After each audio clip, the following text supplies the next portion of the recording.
हम चलते हैं एक प्रोजेक्ट की तरफ जो रवि कुमार जी का है, हमारे सर जी हैं। और जितनी भी डिटेल्स नई डिटेल्स आएंगी वो उन्हीं से पूछते हैं क्या है क्या नहीं है वो प्रोजेक्ट रूफ में है और हम जा रहे हैं रूफ की तरफ को।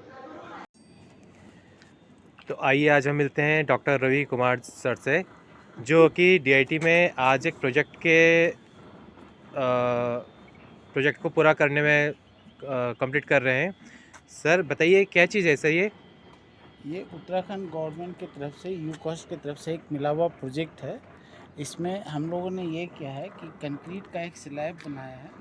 उस कंक्रीट के स्लैब में डिफरेंट क्रॉस सेक्शन का एल्युमिनियम पाइप लगाया हुआ और एक स्टील की भी पाइप लगी हुई है।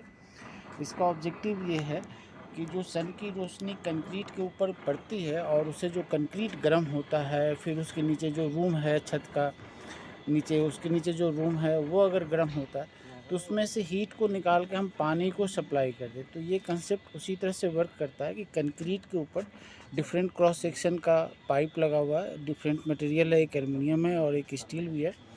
उसके अंदर से जब पानी का फ्लो हो रहा है तो वह पानी का फ्लो सन की पड़ती हुई गर्मी को कंक्रीट से और अपने ऊपर पाइप के ऊपर पड़ती हुई गर्मी को ऑब्जर्व करता है और उससे वो धीरे धीरे गर्म हो जाता है।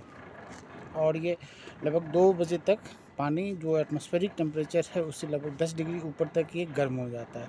अभी जाड़े के सीज़न में देहरादून में इसकी बेस्ट इफ़िशियंसी वहाँ मिलेगी जब ये लैटीट्यूड पर, लोकल लैटीट्यूड पर ये इंक्लाइंड होगा, उस समय इसकी बेस्ट इफ़िशियंसी होती है। तो क्या ये रूम के टेम्परेचर को भी ठंडा रखता है? हाँ, ये रूम के ये टेम्परेचर टेम्परेचर को मेंटेन भी, करके रखता है? हाँ, लगभग एटमॉस्फेयर से 10 डिग्री नीचे तक वो रख सकता है रूम के टेम्परेचर को। अच्छा। अगर गर्मी के सीज़न में हम देखें जहाँ पर 40-45 डिग्री टेम्परेचर हो जाता है तो रूम के टेम्परेचर को ये 25 से 30 डिग्री से ज़्यादा ऊपर नहीं जाने देगा। तो सुना आज हमारे डॉक्टर रवि सर ने हमारे एक प्रोजेक्ट के बारे में बताया है कि कैसा हमारा प्रोजेक्ट है, क्या वो काम करता है, कैसे उसके फीचर्स हैं, कैसे उसे मेंटेन रखा जा सकता है। और ये हमारे रवि सर हैं।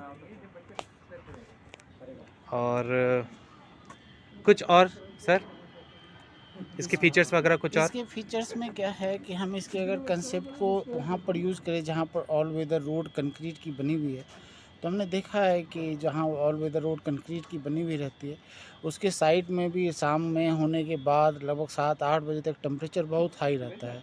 तो बहुत से जो वहाँ पर फल फूल हैं वो सब ख़त्म हो रहे हैं।